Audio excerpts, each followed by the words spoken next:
మీ ఎలాంటి వ్యాపార ప్రకటనలకైనా వెంటనే మా ఛానల్ సంప్రదించండి. వృషభ రాశి వారికి జాన్యువరి నెల 2026వ నూతన ఆంగ్ల సంవత్సరంలో ఏ విధంగా ఉండిపోతుంది గోచారం అని తెలుసుకునే ప్రయత్నం చేద్దాం.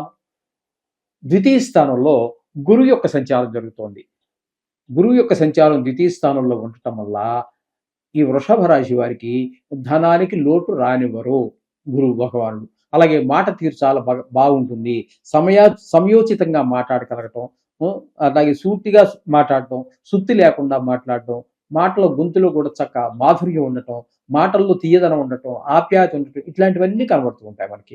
అదేవిధంగా కుటుంబంలో కూడా అందరికీ ఆహ్లాదకరమైన పరిస్థితి ఉంటుంది. మన కుటుంబంలో అంటే ఈ వృషభ రాశి వారికి సంబంధించిన కుటుంబంలో ఎవరికైనా నేత్ర సంబంధమైన వ్యాధులు ఉన్నట్టయితే, లేదా ఆయనకే వృషభ రాశి వారికి నేత్ర సంబంధమైనటువంటి వ్యాధులు ఏమైనా ఉన్నట్టయితే అవి చక్కబడేటటువంటి అవకాశం కూడా మనకి గురు భగవానుడు కల్పిస్తూ ఉన్నాడు ఇక్కడ వృషభ రాశి వారికి. అట్లాగే చతుర్థ స్థానంలో కేతుగ్రహం ఉండటం వల్ల, చతుర్థ స్థానాన్ని ఉండటం వల్ల తల్లిగారి ఆరోగ్య విషయంలో కొంచెం ప్రత్యేకమైన శ్రద్ధ తీసుకోవాలి. అలాగే విద్య విషయంలో శ్రద్ధ తీసుకోవాలి. భూమి, గృహము, వాహనము, ఇటువంటి వారందరూ కూడా మన స్వభావం విషయంలో కూడా స్వభావం కూడా మార్చుకోకూడదండి. దాన్ని కూడా మన కంట్రోల్లోనే పెట్టుకోవాలి. ముఖ్యంగా ఈ రియల్ ఎస్టేట్ వ్యాపారం చేసేటటువంటి వారు, ఇళ్ళు పొలాలు అమ్మి వ్యాపారం చేసేటటువంటి వారు, అలాగే వాహనాలకు సంబంధించి కొత్తవి కావచ్చు, పాతవి కావచ్చు, వాటిలో పాత కొన్ని రిపేర్ చేసి అమ్మేటటువంటి వారు, కొత్త వాహనాలు షోరూమ్ నుంచి కంపెనీ నుంచే డైరెక్ట్గా తీసుకొచ్చి షోరూమ్ వ్యాపారం చేసే వారికి కూడా అనుకూలమైన కాలము కాదు చతుర్థ స్థానంలో కేతుగ్రహ సంచారం వలన. ఇకపోతే 8వ స్థానంలో శుక్ర భగవాన్ యొక్క సంచారం తీసుకున్నట్టయితే 8వ స్థానంలో 12 రోజులు, 9వ స్థానంలో ఒక 13వ తారీఖు నుంచి మిగతా నెలంతా కూడా నెలాఖరి వరకు అక్కడ సంచారం చేస్తున్నారు. ఇక్కడ 8వ స్థానంలోను 9వ స్థానంలోనూ కూడా శుక్రుడు పూర్తి శుభ ఫలితాలనే ఇవ్వబోతున్నారు. 8వ స్థానంలో ఉన్నప్పుడు పెద్ద శుభ వార్తలు వింటారు. అలాగే హఠాత్తుగా ధన లాభం జరిగేటటువంటి అవకాశం ఉంటుంది. అలాగే శత్రువులు మిత్రులుగా మారుతూ ఉంటారు. అలాగే పరాభవాలు అటువంటి ఏమీ లేకుండా మీకు మంచి పేరు ప్రఖ్యాతులు వస్తాయి. కొన్ని సందర్భాల్లో పాండిత్యం ఉన్నటువంటి వారికి, గొప్ప విషయాల్లో విజయం సాధించినటువంటి వారికి సన్మానాలు కూడా జరిగేటువంటి అవకాశం మనకి ఈ శుక్రగ్రహం 8వ స్థానం సంచారం వల్ల. 9వ స్థానంలోకి వచ్చిన తర్వాత తండ్రి గారి ఆరోగ్య విషయంలోనూ దానాలు చేయటము, గుళ్ళకి వెళ్ళటము, గోపురాలు తిరగటము, తద్వారా పుణ్యం సంపాదించుకోవటం లాంటి అదృష్ట పరిణామాలన్నీ కూడా శుక్రగ్రహం ద్వారా సంక్రమిస్తూ ఉన్నాయి.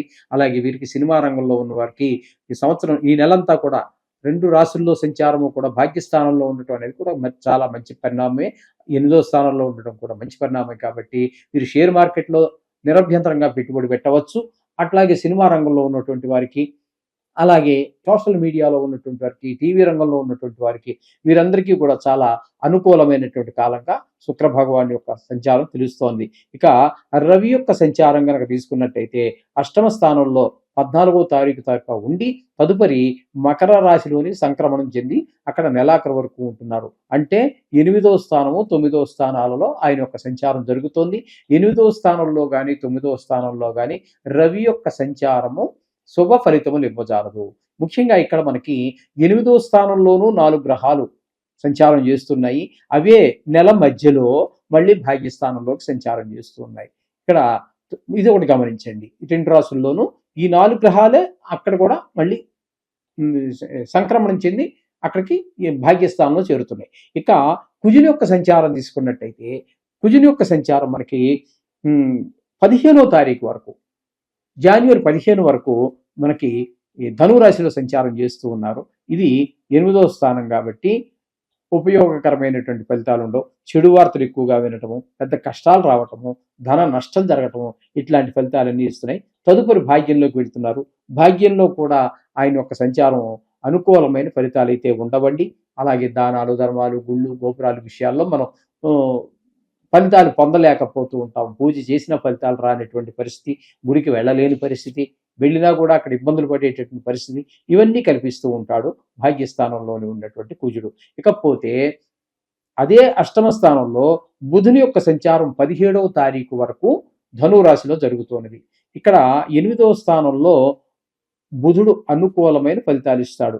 ఎనిమిదవ స్థానంలో అనుకూలమైన ఫలితాలు ఇచ్చేటటువంటి రెండు గ్రహాలు. ఒకటి బుధుడైతే, రెండు శుక్రుడు. కాబట్టి ఈ బుధుడు 8వ స్థానంలో ఉండి మనకి పెద్ద కొన్ని శుభ పరిణామాలని జరిగేటువంటి పరిస్థితి కొలపడుతూ ఉంటుంది. అలాగే హఠాత్తుగా ధన లాభం వచ్చేటువంటి అవకాశం ఉంటుంది. అలాగే మనకి అవమానాలు జరిగిన చోట మంచి పేరు తెచ్చుకోవడం జరుగుతూ ఉంటుంది. అలాగే మనతో శత్రుత్వం ఉన్నవాళ్ళే మనతో మిత్రత్వానికి అరులు చేస్తూ ఉంటారు, మనతో స్నేహం చెయ్యాలి అనేటటువంటి తపడతోటి. ఈ విధమైనటువంటి పరిస్థితులన్నీ 8వ స్థానంలో కల్పిస్తే, భాగ్యస్థానంలోకి వెళ్ళిన తర్వాత ఆయన అనుకూలమైన ఫలితాలు అయితే ఇవ్వరండి ఎక్కడ. తండ్రి గారి ఆరోగ్య విషయంలోనూ, ఇట్లాగే దైవభక్తి విషయాల్లో గుళ్ళు గోపురాలు వెళ్ళటం, అక్కడి నుంచి ఏదో పుణ్యం సంపాదించుకోవటం, లేకపోతే పాప ప్రక్షాళన చేసుకోవటం.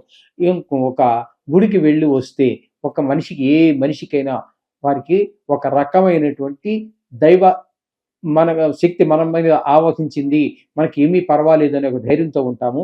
అటువంటి అవకాశాన్ని బుధుడు భాగ్యస్థాన సంచారం ఇవ్వజాలడు మనకి ఈ నెలలో. ఇది గమనించుకోవాలి. ఈ 4 గ్రహాలు కూడా, అంటే శుక్రుడు, రవి, కుజుడు, బుధుడు పార్షియల్గా, అంటే చెప్పాలంటే ఒక పాక్షికంగా మాత్రం ఉపయోగపడుతూ ఉన్నారు. కొన్ని గ్రహాలు అయితే పూర్తిగా అనుకూలమైనటువంటి ఫలితాలు లేనటువంటి పరిస్థితి. ఇకపోతే భాగ్యస్థానంలో 9వ స్థానంలో రాహుగ్రహ సంచారం జరుగుతోందండి. దశమ స్థానంలో జరుగుతున్నది రాహుగ్రహ సంచారము. ఈ రాహుగ్రహ సంచారము వృత్తిపరమైనటువంటి ఇబ్బందులు కలిగిస్తూ ఉంటుంది. ఈ వృత్తిలో ఎక్కువగా నష్టమే జరుగుతూ ఉంటుంది. కానీ ఒక్కొక్కసారి మాత్రం కొన్ని సందర్భాల్లో సడన్ గా హైక్ అవుతుంది. అంటే మంచి వ్యాపారం బాగా జరగటము, అదే ప్రభుత్వ ఉద్యోగంలో ఉన్నవాడికి ఏదో ప్రమోషన్ రావటం లాంటిది.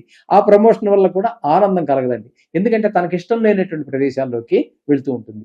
ఈ రాహుగ్రహ సంచారం, రాహు నైసర్గికంగా మనం ఒక పాపగ్రహంగా భావిస్తూ ఉంటాం కాబట్టి, ఈ పాపగ్రహాలు అనుకూలంగా ఉన్నప్పుడు కూడా కొన్ని స్వభావాలు ఉపకారం చేసినా కూడా కొన్ని అపకారంగా మారుతుంటాయి. అటువంటి పరిస్థితులు నా జీవితంలో కూడా ఏర్పడ్డాయి. నాకేదో ప్రమోషన్ ఇచ్చి కొడైకెనాల్ పంపించారు.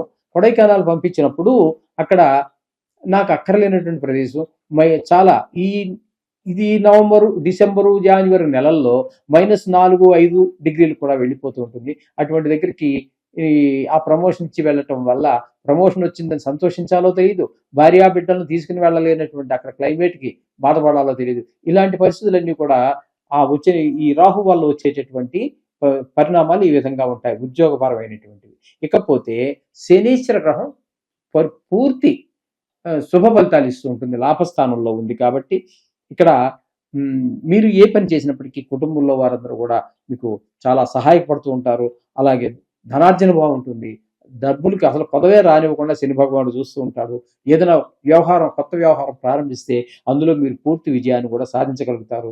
ఈ విధమైన ఫలితాలన్నీ కూడా శని భగవాను వల్ల మీకు సంపరాప్తం అవుతున్నాయి. మొత్తంగా చెప్పాలి అన్నట్టయితే ఈ వృషభ రాశి వారికి గురువు 2లో పూర్తి శుభుడుగా ఉన్నాడు. అలాగే శుక్రుడు పూర్తి శుభుడుగా ఉన్నాడు. అలాగే గురువు పార్షియల్గా, అంటే పాక్షికంగా మీకు అనుకూలమైనటువంటి ఫలితాలు ఇస్తూ ఉన్నారు 15 రోజుల పాటు. శని పూర్తి ఫలితాన్ని ఇస్తూ ఉన్నారు. 3 గ్రహాలు పూర్తి అనుకూలత, ఒక గ్రహం పాక్షికంగా అనుకూలత ఉన్నది. కాబట్టి ఒక రకంగా ఈ వృషభ రాశి వారికి శుభాశుభ ఫలితాలు ఉన్నాయి. కానీ ఇందులో గురువు, శని ఇక్కడ ఉండటం కారణంగా ఇది మొత్తంగా చాలా బాగుందని చెప్పుకోవటంలో, ముఖ్యంగా శుక్రుడు కూడా అనుకూలమైన పరిస్థితిలో ఉన్నారు కాబట్టి వీరికి చాలా బాగుందని చెప్పుకోవడంలో సంశయం లేదండి. పాక్షికంగా కొన్ని గ్రహాలు ఎలాగో ఉంటాయి కొంచెం ప్రతికూలంగా, కానీ మనం రోజు చేసుకునేటటువంటి పూజలో ఆ నవగ్రహ శ్లోకాలు చదువుకోండి, సరిపోతుంది. శుభం భూయాత్.